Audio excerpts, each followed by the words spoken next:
Hi, everyone. Good afternoon or good morning. Thank you for taking time to join us today. My name is Jane, and I'm a solutions engineer at HashiCorp. So we'll dive right into the agenda for today. First, we'll talk about why customers consider migrating from open source Vault to enterprise Vault and the immediate challenge that they face when they are planning and attempting to do so. And then next, we'll talk about the different environments involved in the migration. And then we'll talk about planning for the migration, as well as the approach to migration. And we'll round it up with a demo towards the end to see it all in action. And finally, at the last part, we'll leave you with some supporting documentation and resources so you can try out on your own as well. Before I begin, I want to give credit to Nick Young. He's another solutions engineer at HashiCorp. He's based in the US. He presented on this same topic, I think 2 years ago, and an updated one at HashiTalks earlier this year.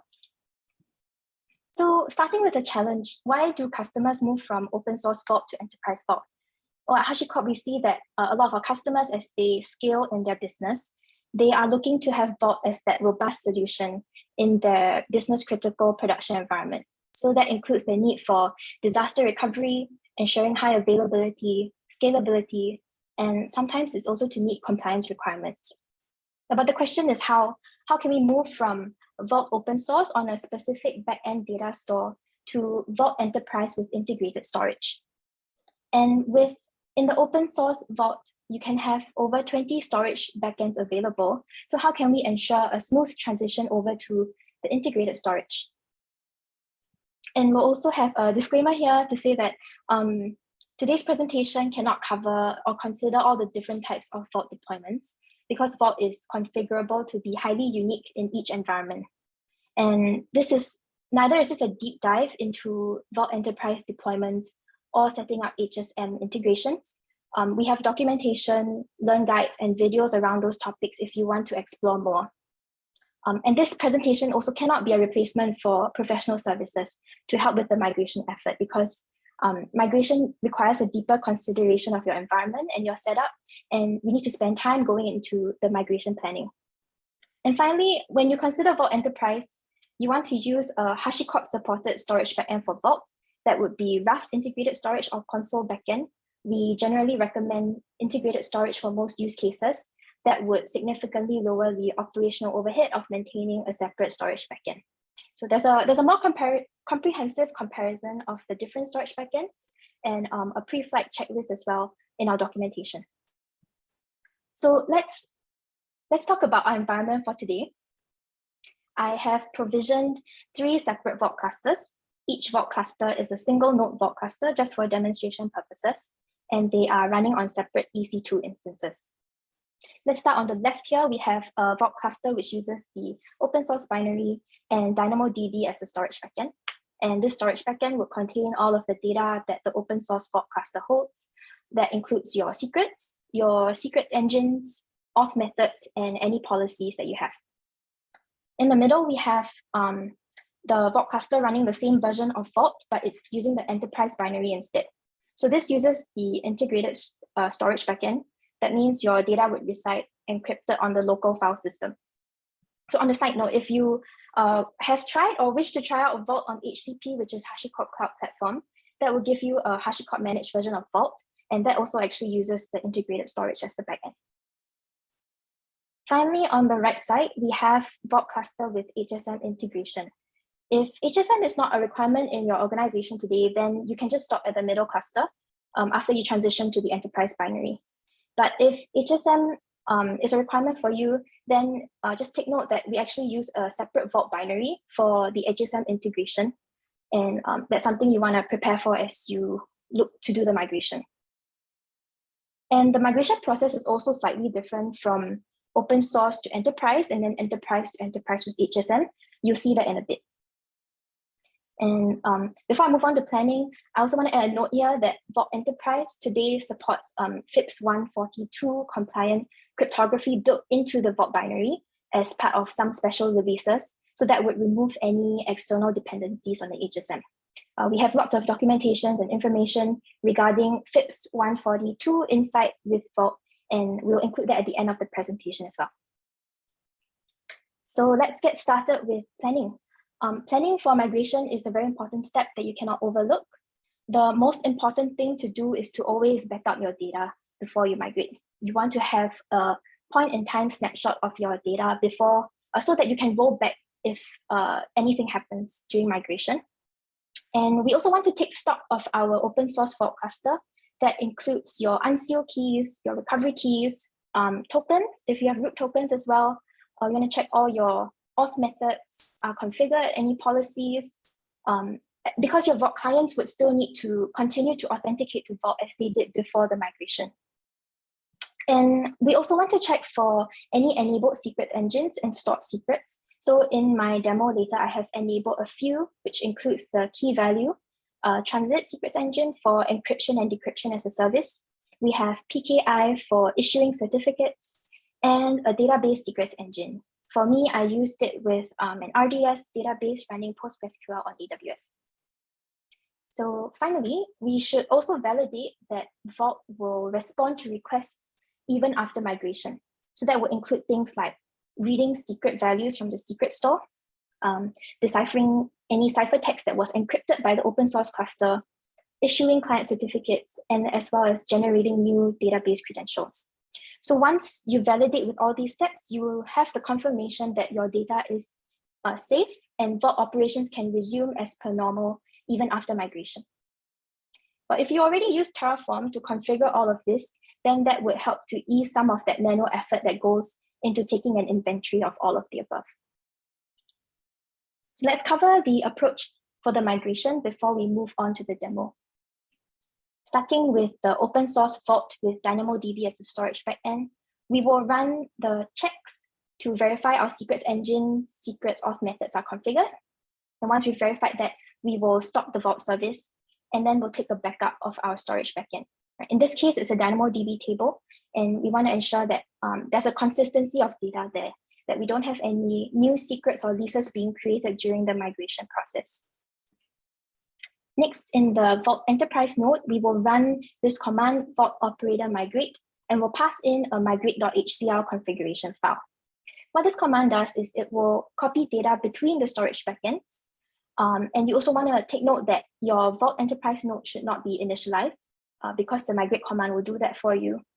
And this entire operation is meant to be offline so that we can ensure that data consistency once again. The migrate.hcl file looks something like this. It specifies the storage source. In this case, it's DynamoDB, and the storage destination, which would be Raft or integrated storage. And once you complete the migration, you would use the same unseal keys from your open source Vault cluster to unseal your Vault Enterprise node. After unsealing, you want to test and validate again that your original configuration works as expected.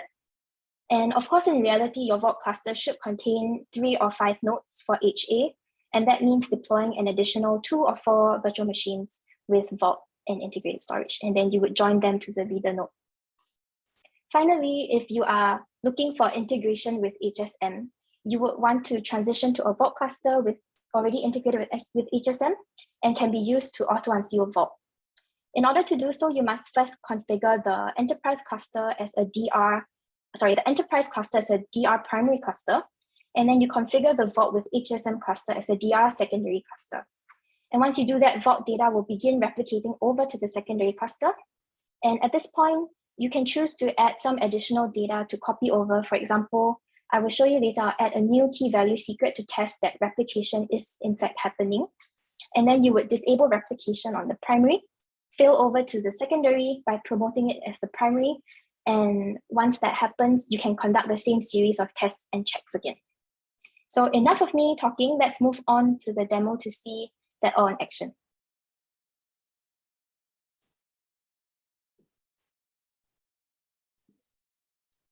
Over here, you can see I have my terminal with 3 tabs open, the blue one being the open source Vault cluster.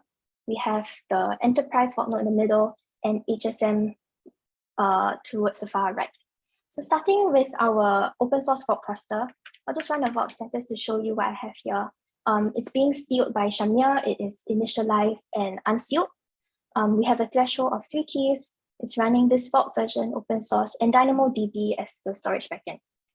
So for me, I use Terraform to configure the Vault cluster, which saves me a lot of time when I had to set up the various secrets engines and auth methods. And it also helps me keep that inventory of what has been configured, right? I have 4 different secrets engines configured. We'll do a quick check against all these enabled ones before we take a backup of our data store.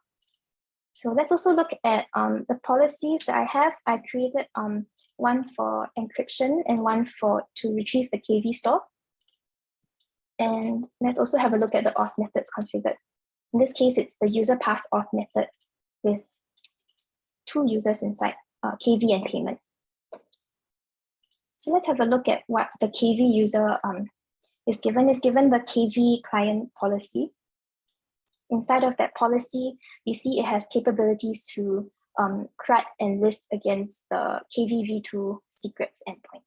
And the same goes for the payment user, which we will try and log in as and test against the transit secrets engine. So for this user, it can only do actions against the encrypt payment role and decrypt payment role. So now that I'm logged in as the root user, I will first test out the PKI secrets engine.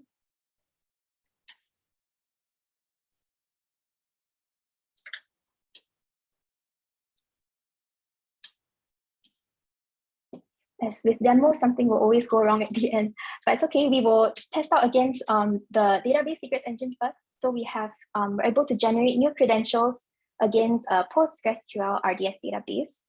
And I will now log in as that KV user just to check that I can read the secrets at the KV secrets engine. I'm logged in as the KV user, and I will attempt to retrieve that KV secret. So you can see some key value pairs here. I will also attempt to encrypt a credit card number against the payment role. Permission is denied because this KV user is not given the rights to do so. But I will change and log in as the payment user now. And I should be able to encrypt that credit card number. Okay, perfect. So now that I check my open source cluster and everything works as expected, I will proceed to stop the service so we can prevent any new changes from happening in our data store. And now that I have stopped the service, I will also take a backup of my DynamoDB backend store.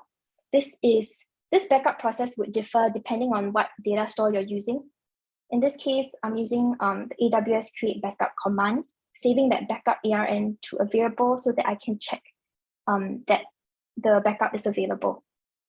So once that is done, we are done with our open source server. Let's hop over to the enterprise server.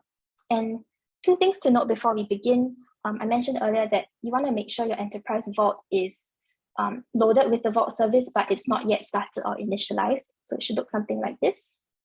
And I'm also actually running this Vault node on an EC2 instance. I gave it the instance profile that would have permissions to access the DynamoDB table so that when we run the migrate command, it can copy data over. Before we start the migration, let's look at the migrate.hcl file. It would have the point to the storage source as the DynamoDB table, and also point to the storage backend, which is Raft, which is a path on our local disk. Once that is ready, we can run the Vault operator migrate command, passing in that migrate.hcl file. And this would help you to initialize your Vault cluster as well as copy data over.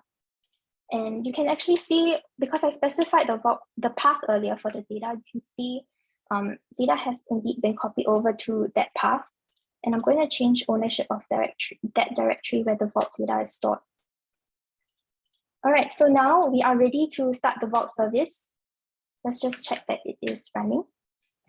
And we can also run Vault status command to see what the cluster looks like. So you can see the cluster is now sealed but initialized with an enterprise version and Raft as the storage type. So I'm going to run Vault operator unseal to unseal this cluster, but it's a threshold of 3 unsealed keys, and I'm going to take that from the original open source cluster that I provisioned earlier. I'll just run that 3 times with 3 unsealed keys.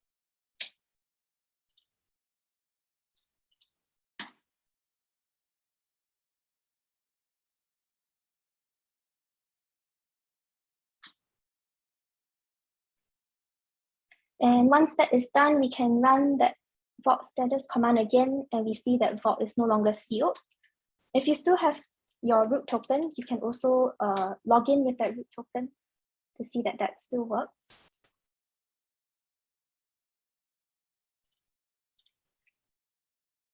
Okay, that works as expected. And we will also start running our series of checks for this cluster. So you can see all our secrets engines are still enabled.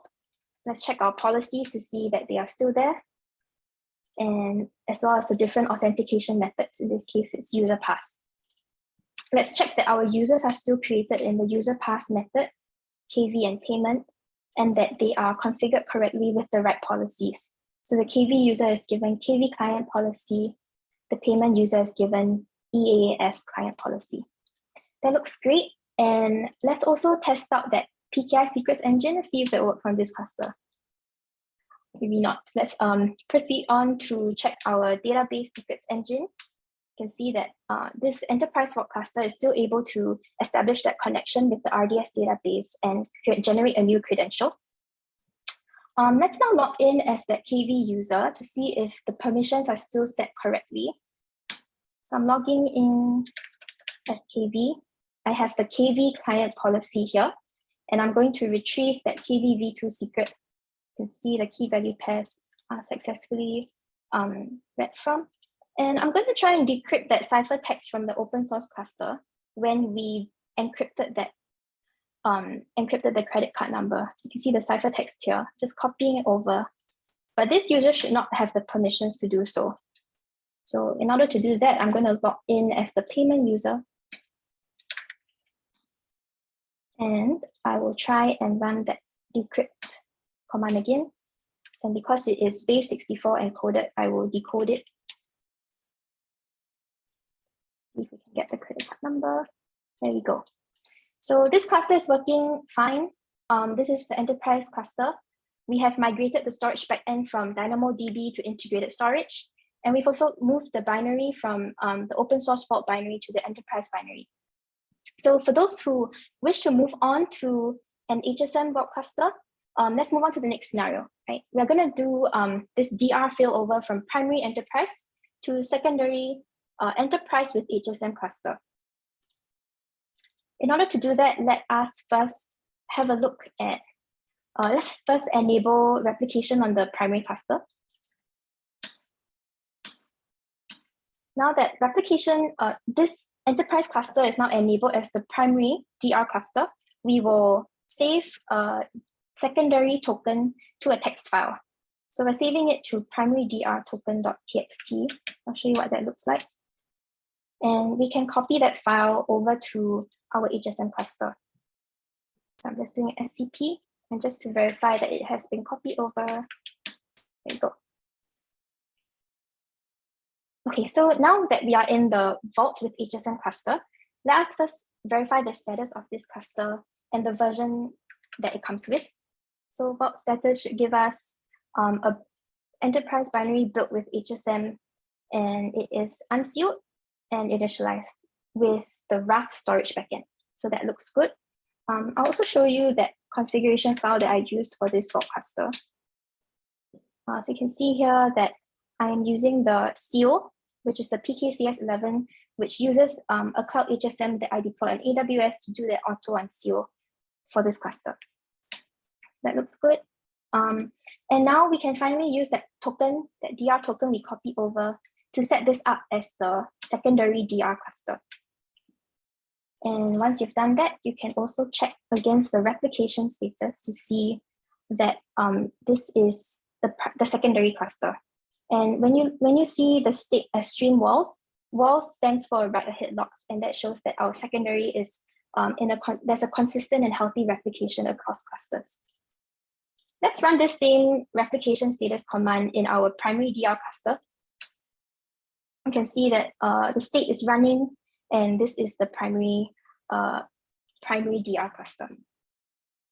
So before we do that failover, I want to add a new secret to the KV-v2 engine. And I'm going to call it at this path KV-v2 new secret foobar. So this should have been in near real time been copy over to the HSM cluster, and then we'll try and read this new secret later on when we fail over. Let us hop over to the HSM cluster, and we're going to generate first a DR OTP. So all these commands are available in our documentation if you wish to try it out yourself. I'm just saving it in variables so that it will be easier to read from them. And I'm generating this nonce token so that we can initialize it with the DR operation token later. So once I have that, I will run this Vault operator generate root DR token with that nonce value. And I'm passing in an unsealed key because you have to pass this nonce token to each unsealed key holder for that quorum. And in this case, I have I need 3 out of 5 unsealed key holders to do this operation. So I'm running it once, twice, and finally on the last one, I should have received this encoded token here. I'm going to export that into a variable, encoded token. And I will now finally generate a DR operation token using that encoded token. So all that's left to do now is to promote this secondary cluster to become a new primary cluster. But before that, let's go back to our primary cluster, and we want to check on that it is still a primary cluster here. And we finally can now disable replication with this command. And now that replication is disabled, let's check the status once again. It shows that the replication mode is now disabled. So let's go back to the DR secondary cluster and also check that replication is now broken. Just checking that status command. You can see that the connection status is disconnected. And we can now promote the secondary to become a primary at the promote endpoint. Once I've done that, I will check the replication status again. And you can see that it's in a running state, and this cluster is now the primary cluster. So what I'm going to do now is, now that the failover has happened, the enterprise with HSM cluster is now the DR primary cluster. I should be able to log in with the original root token from the open source cluster earlier. That works. And we're just going to run that series of validation steps again, checking that the new secret we created was also replicated. So let's first verify our secrets engines are there. Let's check our policies are also still there, copy over, and our authentication method user path. That looks great. Let's check if our users are created and are given the right policies. That looks good for the KV user and the payment user. So this looks good. Let us now try and see if the database secrets engine is still able to create new credentials for the RDS database. That looks good. We have a new set of credentials here. And this time I'll log in as the payment user first, and I'll try and decrypt the credit card ciphertext. So I'm just copying this over. Pasting it here.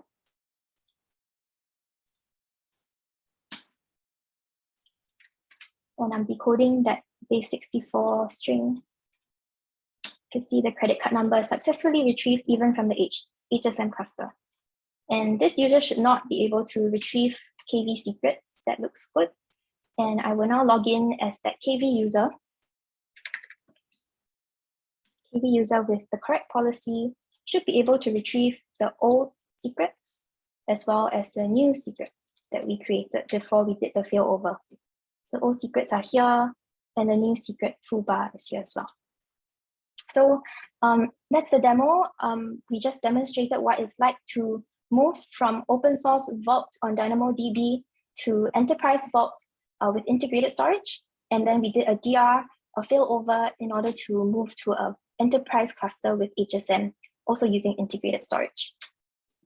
Just jumping back to the slides now to end off the presentation. We have some very helpful documentation around that Vault operator migrate command you saw earlier, taking backups, as well as DR replication, and some of the configuration parameters for that Vault configuration file, as well as reference architectures and deployment guides that you can have a look at. So that's all from me. Thank you all for joining today's webinar.